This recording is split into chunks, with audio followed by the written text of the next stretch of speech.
ഈ നെഹേമിയ 8-ാം അധ്യായം 8-9 വാക്യങ്ങൾ വായിച്ചേ. അവർ ദൈവത്തിന്റെ നിയമഗ്രന്ഥം വ്യക്തമായി വായിച്ചു. അവർ ദൈവത്തിന്റെ നിയമഗ്രന്ഥം വ്യക്തമായി വായിച്ചു. ജനങ്ങൾക്ക് മനസ്സിലാകും വിധം ആശയം വിശദീകരിച്ചു. നിയമം വായിച്ചു കേട്ട് ജനം കരഞ്ഞു. ജനങ്ങൾ കരഞ്ഞു. ഇതിനെ നമ്മള് കണ്ണീരിൻ്റെ കൃപാവരം എന്നും പറഞ്ഞ് നമ്മുടെ കരിസ്മാറ്റിക് തിയോളജിയിൽ, ബിബ്ലിക്കൽ തിയോളജിയിലുള്ള ഒരു ഭാഗമാണ്. വരവുണ്ട്. ചിലർക്ക് വരം കൊടുക്കുന്നത്, ചിലർക്ക് രോഗശാന്തി വരം ഉണ്ടാവും അല്ലേ, ചിലർക്ക് ഭാഷാവരം ഉണ്ടാകും. അതുപോലെ തന്നെയുള്ളൊരു വരമാണ് കണ്ണീരിൻ്റെ വരം. കർത്താവിൻ്റെ വചനം കേൾക്കുമ്പോൾ ഇപ്പോൾ അത് കണ്ണീരിൻ്റെ വരം ഈ ബൈബിൾ വിശ്വസിക്കുന്ന എല്ലാവരും കിട്ടുമെന്ന് തോന്നുന്നു, നല്ലവണ്ണം ദൈവത്തെ സ്നേഹിക്കുന്നവർ. ഞാൻ ഈ ജെറുസലേമിൽ നിൽക്കുമ്പോൾ ആ വെയിലിംഗ് വാളില്ലേ, ആ വെയിലിംഗ് വാളിൻ്റെ അവിടെ നിൽക്കുമ്പോൾ ആ ഭയങ്കര വെയിലായിരുന്നു.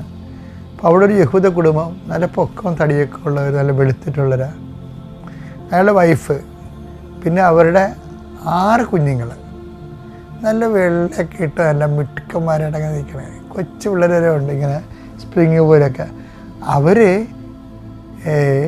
4 മണിക്കൂറായിട്ടും ആ വെയിലത്ത് നിന്ന് ഈ വചനം വായിക്കുകയും ചെയ്യുന്നുണ്ട്, കരയുകയും ചെയ്യുന്നുണ്ട്.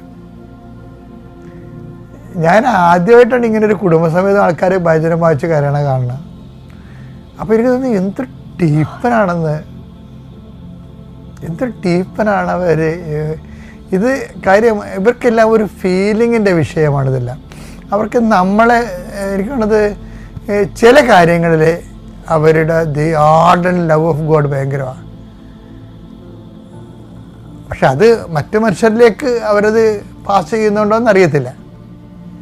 കാര്യം അല്ലേ പിന്നെ നല്ല സമരക്കാരൻ്റെ കഥ പറഞ്ഞപ്പോൾ യഹൂദന്മാരുടെ കൂട്ടത്തിൽ നിന്ന് ആരും എടുത്തില്ലല്ലോ, യേശു സമരക്കാരല്ലേ എടുത്തത്. അത് വേറെ വിഷയം. പക്ഷെ ഇതുപോലെ തന്നെ സങ്കീർത്തനം എടുത്ത് 122 എടുത്ത് കർത്താവിന്റെ ആലയത്തിലേക്ക് നമുക്ക് പോകാമെന്ന് അവർ പറഞ്ഞപ്പോൾ ഞാൻ സന്തോഷിച്ചു. കണ്ടാ നോക്കിയേ, അവർക്ക് ഈ കർത്താവിൻ്റെ ആലയം എന്ന് കേൾക്കുമ്പോൾ തന്നെ സന്തോഷം, വചനം വായിക്കുമ്പോൾ സന്തോഷം കൊണ്ട് കരച്ചിൽ, ഇങ്ങനെ വികാരോജ്വലമായ ഒരു സംഭവമാണ് ദൈവസമാഗമം എന്ന് പറയുന്നത്.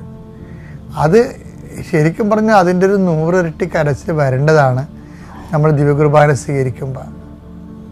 അത് അതിനേക്കാൾ ഭയങ്കരമല്ലേ. അപ്പം അതുകൊണ്ട് നിൻ്റെ ജീവിതത്തിലെ ഈ വൈകാരികമായിട്ട് തന്നെ ദൈവ ആഭിമുഖ്യങ്ങളെ വളർത്തിക്കൊണ്ടുവരാൻ വേണ്ടിയുള്ള ദൈവമായിട്ട് ഇൻറ്റിമസി കീപ്പ് ചെയ്യാൻ നമുക്ക് ശ്രദ്ധിക്കാം. Praise the Lord.